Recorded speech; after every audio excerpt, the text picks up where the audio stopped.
Welcome to the Genetics Podcast. I'm Patrick, the co-founder and CEO of Sano Genetics. I'm really excited today to have Elin Haf Davies on the show. She's the CEO of Aparito, which is a technology company that focuses on patient-generated health data. They're working on a number of exciting clinical trials, mainly focused in rare disease. Elin's also an inspirational speaker. She's rowed across the Atlantic. She's a career as a pediatric nurse, and the list goes on from there, rugby player. So welcome to the show, Elin. It's really great to have you. Before we get on to your work at Aparito, I'm also a rower, so I just wanted to ask, I just couldn't imagine how long it would take to row across the Atlantic. Could you tell us a little bit more about that?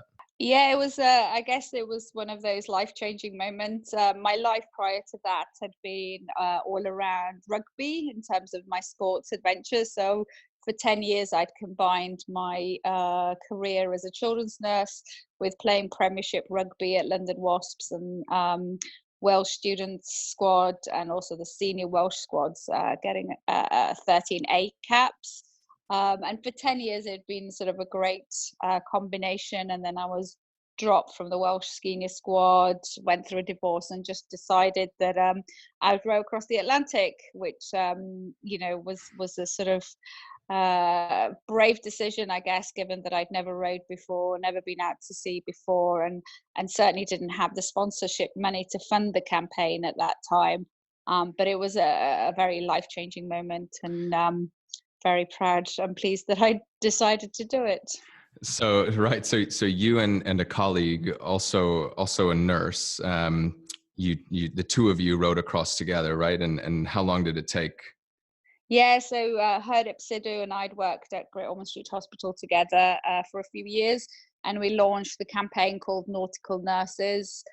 So we took 77 days to row across. I mean, it was sort of 12 years ago now, where we were in the classic rowing boat. And of course, ocean rowing, like many other sports, has sort of become unrecognizable now in terms of the boat designs and that kind of thing.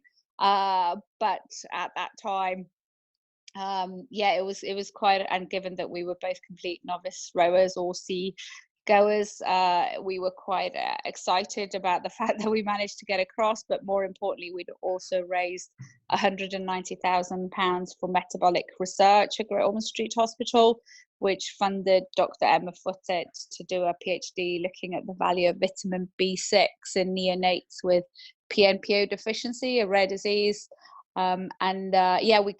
We could have never guessed or anticipated that the value of the row could have contributed to that. Yeah, and we were discussing this earlier, but the waterfall effect, or the knock-on effect that this can have of starting a research program that might not have otherwise been funded and leading on from there, the impact can be many times what you all originally set out to raise. Yeah, definitely. It's like casting a stone, and like really the rippling effect, and went on to fund new formulation development, EMA orphan designation, and some protocol assistance. So we could have never imagined, and it was very exciting to see that our row, which was in some ways a sort of personal adventure, had that impact too.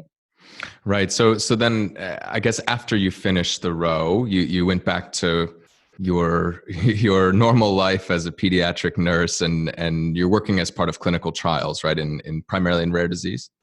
Yeah. So for about 6-7 years prior to the row, I'd been working in a role looking after children recruited to clinical trials. So I guess in total it was around 20 different clinical trials across 4 different therapeutic areas. And I'd got to see firsthand the challenges of supporting patients through clinical trials in a way that actually leads to meaningful outcome. And to be honest, after the row, I actually then went to work for the European Medicine Agency, because the pediatric regulation had been implemented. And I really saw that as an opportunity to influence the clinical trial design before Right. they even reached the patient. Because, as I say, I'd had that first-hand experience of seeing the challenges of conducting clinical trials in pediatrics and rare diseases. So let's get into some of those challenges. What were the things that you observe back then, maybe that you tried to change with the EMA, and what are some of the challenges we still have today with clinical trials, especially in children? Yeah, I mean, as I say, it was sort of 18, 19 years ago now since that first clinical trial experience I had.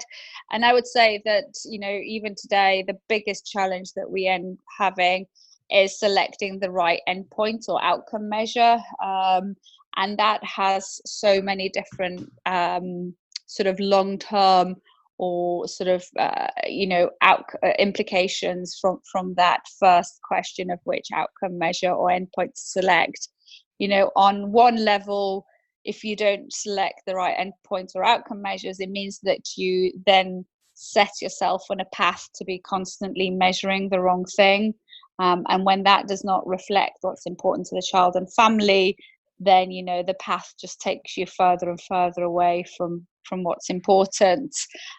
Secondly, I would say that unless you can find an outcome or an endpoint assessment that's sort of not time consuming, not painful, not invasive, that is age appropriate and disease specific, then the quality of the data that you get is also impacted because the child or the patient's ability to comply with it impacts the data quality in that regard. And then, the third part, of course, is this patient-centric point of view of dragging patients and families to hospitals that very often can be very long drives or long travels away, and all the stresses that comes with that. Yeah, and so one of the examples I've heard you use before for a patient outcome as part of a clinical trial that's pretty frequently used is the 6-minute walk test in Duchenne muscular dystrophy and many other neuromuscular disorders. Would you mind just going into that example and why that's maybe not the best way of measuring progress or the, I guess, the progression of symptoms of a child and whether a child is improving it? Yeah, so as we know, the 6-minute walk test was actually designed for adults with cardiovascular disease, and certainly not necessarily designed for children with neuromuscular diseases. So the concept of asking children to walk for 6 minutes up and down a 25-meter lap is sort of bizarre from offset, really, particularly if you think that 6 minutes is a very long time to maintain a child's attention when they often have learning difficulties or some, neuro involvement that affects their behavior, if you like. But we also know that children can be trained by their parents to walk at a certain pace so that they meet certain inclusion criteria. They can be motivated to walk faster and further by paying them. And so, that test doesn't have the value and certainly doesn't then reflect what's important to patients and family on a day-to-day life of living with the disease. So how do you see technology as helping this? What are you working on, or what are other people working on to maybe do this differently? Yeah, the world of clinical trials really haven't, changed in a way that we know that, you know, digital technology has completely transformed the way that we do every other aspects of our lives, but Right. actually not the way that we evaluate uh, drug efficacy, effectiveness, and provide care. And so, we've been able to collaborate with the French company Sysnav in the development of their ActiMyo wearable device is one example. And we're working with quite a few other wearable devices as a means to see, could they be one tool in the armory, if you like, or one piece of the jigsaw that can add, the detail to the day-to-day life that these children are living without causing too much burden and sort of stress for them. Right. So maybe if we think about the big picture for a second, could you paint me a picture of how you would, if you could start from scratch and redo the way that clinical trials are done, besides maybe, replacing one thing with a wearable device, how would you remodel the whole system? What are the other pieces that we could change to make this better and ultimately improve the way that we can get new drugs to help people? Yeah, we've sort of heard the word patient-centric trials for quite some time now, but I don't think we've really started implementing them. And for me, this is going to require the putting together a lots of different tools and enablers, and one of those is to consider decentralized or remote clinical trials. Now, obviously, there will be some drugs or some mechanism of action, such as gene therapy, that is inevitable that the child needs to, be hospitalized or attend some hospital visit. But actually, what we don't need to do is drag, children and families to hospitals to complete paper-based questionnaires. Right. And even at some times we could organize for nurses to visit the child at home to perform some tests, and reduce the burden. So I strongly think that a couple of the big changes are going to be a more patient-centric clinical trial design, with the option for patients to have a lot of these tests and assessments done remotely at home, using things like wearables and videos and photos to capture important information in real time.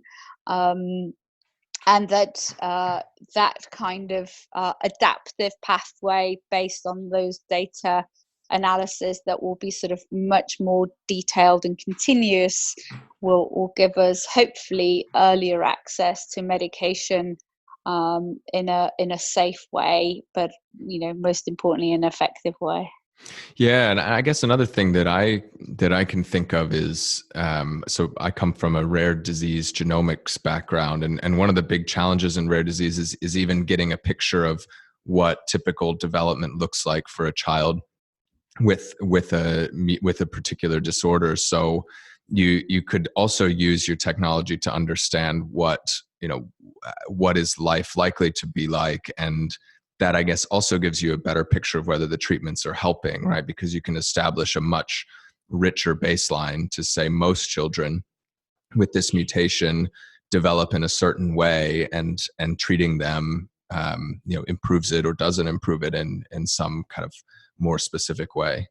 Yeah, so I kind of describe it as the digital phenotype, if you like. We know that these diseases, even those with the same genotype, have got a very heterogeneous phenotype, both in presentation and in progression. And that then obviously makes it really difficult to design the studies and select the right endpoint when you might have a multiple different, multisystemic disease, where not all aspects impact on every single child. So the way I see it is by developing these sort of digital phenotypes, so a description of what the patient's day-to-day picture looks like, can then far better inform this sort of genotype-phenotype correlation as well. Right, absolutely. So would you mind talking through one or two examples from your work at Aparito? I know you've worked with the French company that you mentioned earlier. What did that project involve, and what were you able to do? Yeah, so actually that one was a sort of a unique one in the fact that we mainly worked as regulatory advisors to support them in an EMA qualification of that wearable device, or the parameter that was generated by the device. It's quite Right. important to distinguish that it was sort of the stride velocity centile that was actually qualified by the regulator, not necessarily the device itself. And so, we were able to collaborate with the clinicians to see the study data, and propose it to the regulators in a way that had the qualification for considering it as a secondary endpoint at this time, but also with a clear indicator from the regulator of what additional data they would need to see it being moved to a more primary endpoint basis. Right. So I guess there's a whole set of challenges here around even just getting regulators to recognize that this is a viable way to measure disease progression. Yeah, but interestingly, it's not the regulators that are most risk averse here. The regulators have, for quite some time, been asking for new, more innovative ways to monitor. The problem has been, and it's one of my major frustration, if you look at how much money we're investing in, amazing technology such as gene and cell-based therapies, CAR T, fantastic innovation, and yet when it comes to the proportion of investment and validating new outcomes to measure the effect of those, it's tiny, and I can't understand myself the logic of investing so much money in developing a new therapy to bring it to clinical trials, but not even considering the kind of matched or relevant validation of an endpoint to go with that.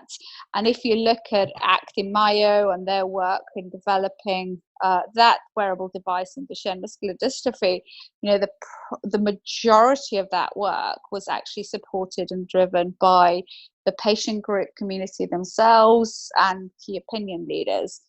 And so, there is, I think, a sort of real appetite by the regulators to get these things come through, to have early co-development with patient groups, but there is risk aversion from the pharmaceutical companies in adopting more innovative study designs for their precious sort of assets, if you like.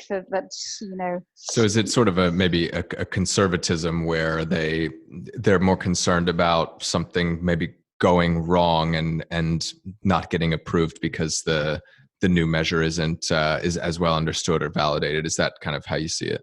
Yeah, for sure. And that I certainly would not be advocating to be reckless and use the completely unvalidated endpoint for a clinical trial. But we've now seen enough experience of validated biomarkers and how you go about investing in validating those biomarkers that we could actually be applying the same approach, the same methodology to validating other measures in a way that we can bring them into the study design much, much earlier.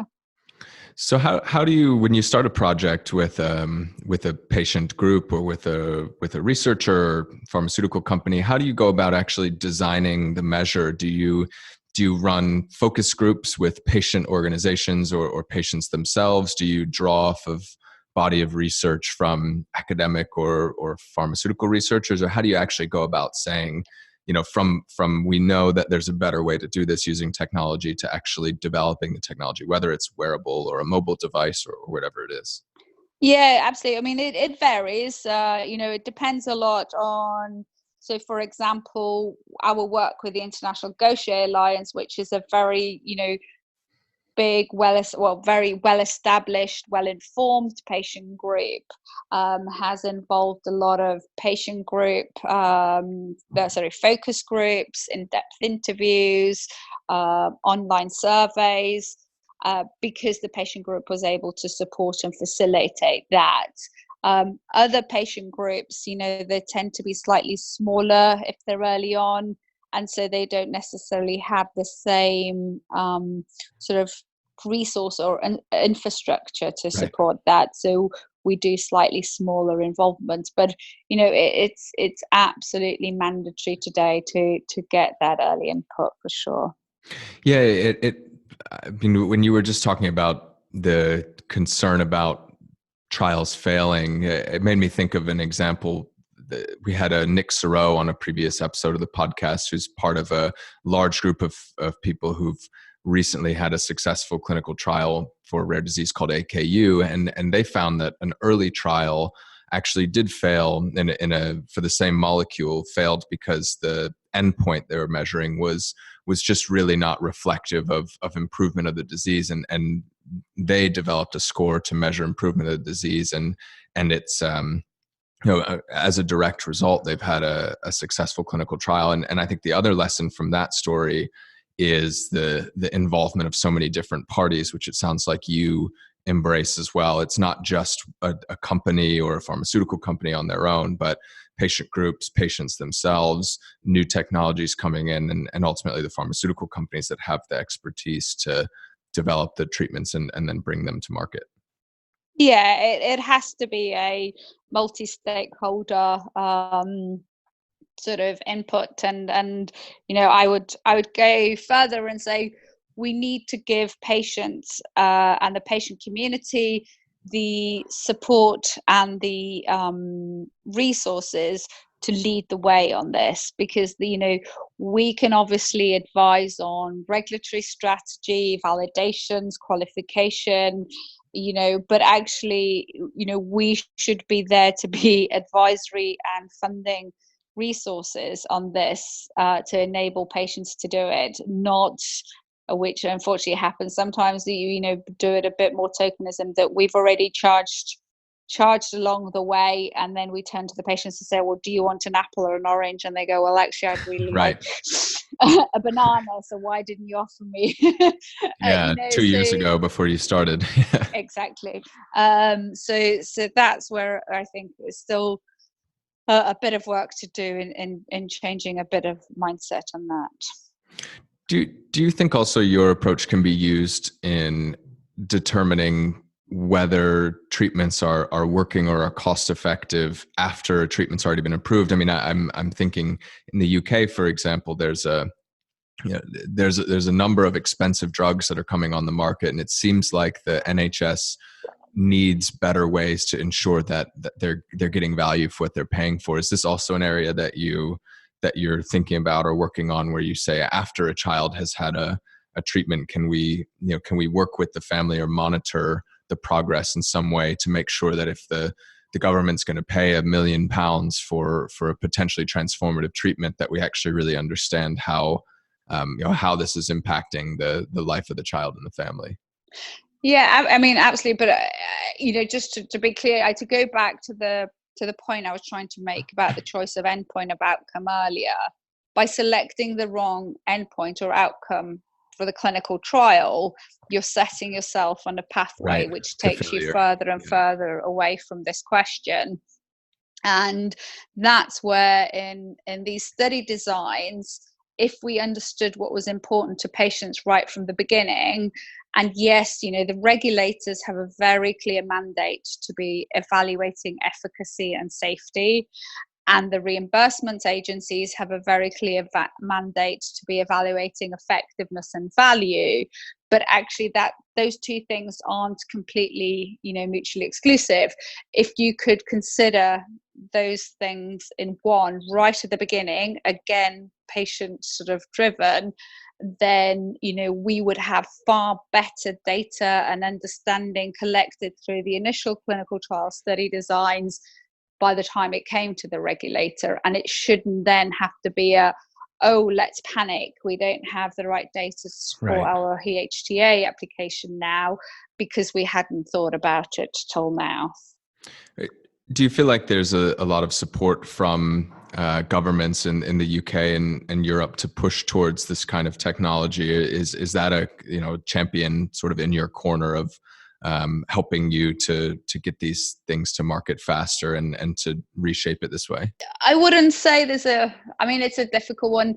I think the NHS, but also like a lot of healthcare providers around the world, I don't think it's unique to the UK at the moment, are really struggling to provide the healthcare that's required for all the different, kind of health requirements of today, from, preventative medicine to Right. vaccinations to, resistance to antibiotics to neglected diseases that are now global health impacts, not sort of developing world neglected disease impact that we currently think of them are. And then we have a very aging population. And so healthcare providers are having to go through a really difficult time in balancing their, spending.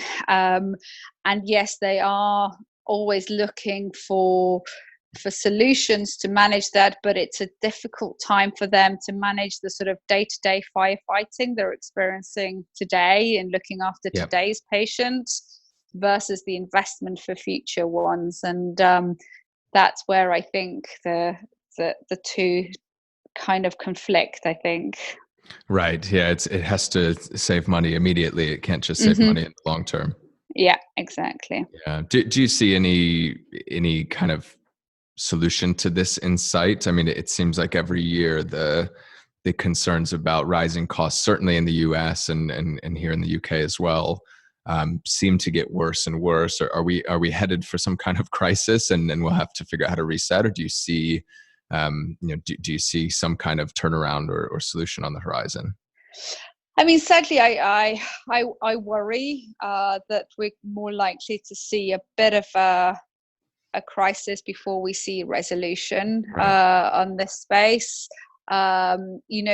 It is difficult to see. We know that we've got 7,000 rare diseases and the number growing every day, and yet we've only got, in Europe, I think 170 odd drugs now on the Right. market. So only 5% of the rare disease community that we know have got treatments available at the moment.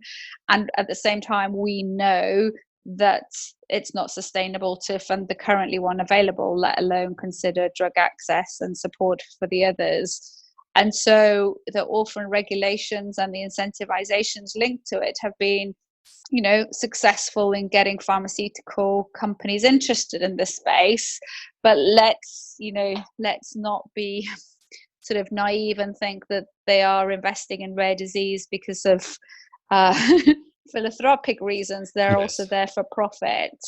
And this profit margin without the transparency and the demonstration of value is not sustainable. Certainly not in the current global kind of climate and political uncertainty.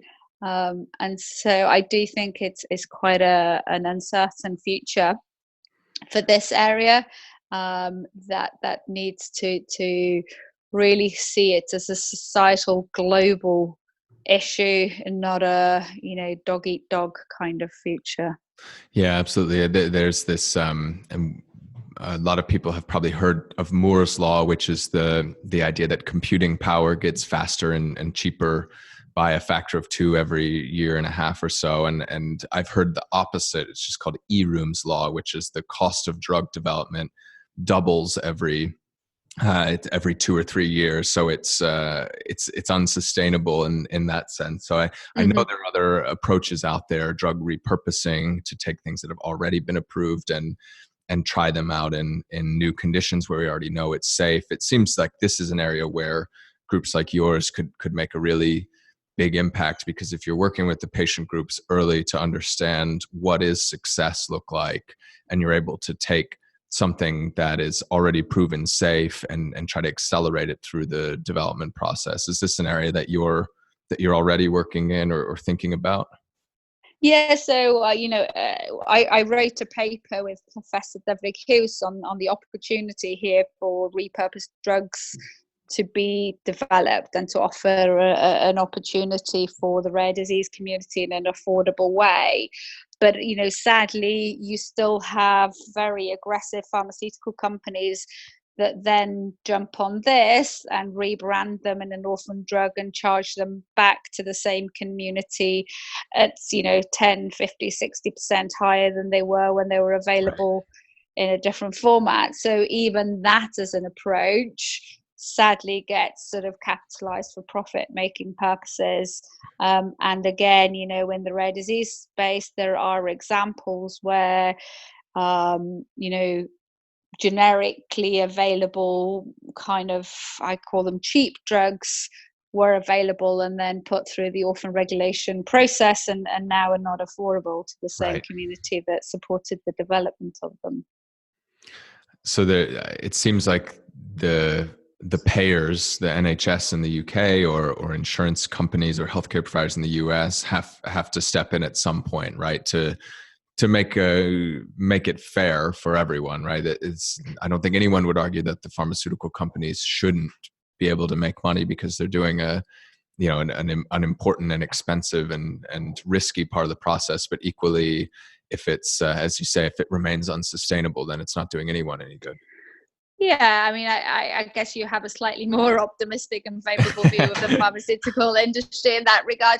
I think the European Commission have had a big workshop on this issue in terms of the incentivization for pediatrics and orphan drugs. I mean, the pediatric regulation had very different incentivization and yet has not seen the same success as orphan drugs Right. because of that. And who would argue that pediatric health is not something that as a society we should be investing in?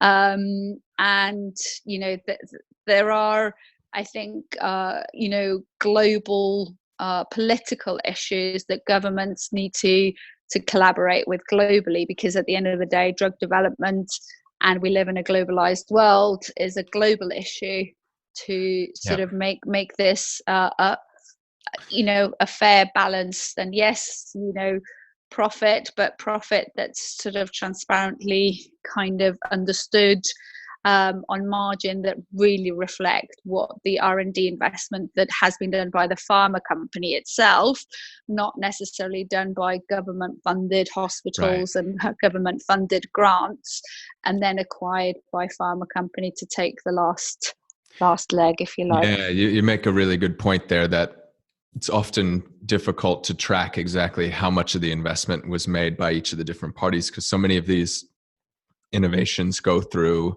many years or decades of government funding in the form of grants and other sorts of things. Yeah, definitely. And it's not to say that equally pharmaceutical companies have assets that fail, and they've invested in 5-10 years of phase 1, 2, 3 toxicology formulation development, and then it fails in phase 3, as we know, for a large majority of these. But it's still not always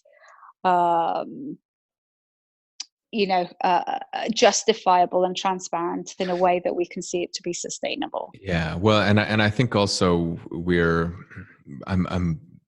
we need a model as well that doesn't just incentivize treatment after we're sick, but that incentivizes maintenance of health in some way. And I know it's very tricky to think about from a business model perspective of who would pay for that and how you go about doing it. But it just seems like the idea that if we take a common condition like diabetes or cardiovascular disease more generally, that the vast majority of the money is spent treating people after they have the condition, not in prevention or early detection, because the money is in treatment, not in these other areas. So I know some in the US, for example, there are innovative healthcare providers like Kaiser Permanente, I think, is an example where they are both the healthcare provider and the payer, so they can make some they can make some drastic changes to focus on prevention, because at the end of the day, it's them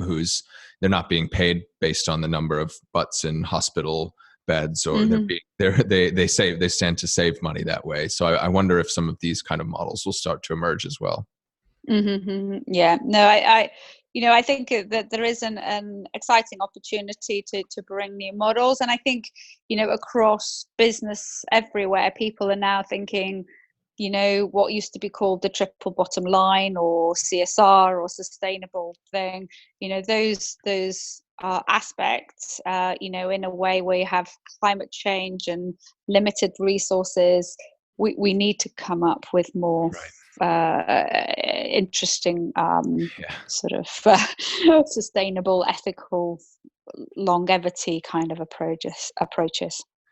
Yeah, absolutely. So I know we're running short of time here. Just to close out, is there if you had the ear of I don't know if any government official can do any of this right now, but if you had, let's call it a magic wand to make a change in the industry that you think would improve things for the better, what would you try to do? My passion, of course, is to invest far more in early development of patient-centric outcome measures that really reflect what's important to patients. So to sort of not leave these questions till late in the drug development pathway, and to really prioritize putting them very early as a priority. As early as we're doing the toxicology programs, as early as we're doing the manufacturing programs, let's get the patients to be setting the research agenda, identifying the outcomes that are important to them, and validating them very, very early in collaboration with the regulators and the reimbursement agencies. Absolutely. Well, that sounds like something we can all get behind. Excellent. Great. If only it was that easy. Yeah, exactly. If only it was that easy. But I know something we're working a lot on. It's definitely something I can tell you're working on. So hopefully we can make some progress. Yeah, definitely. Excellent. So where can people keep track of you if they want to follow? You're on Twitter? So Aparito Health on Twitter, and my personal handle, Elin Haf Davies.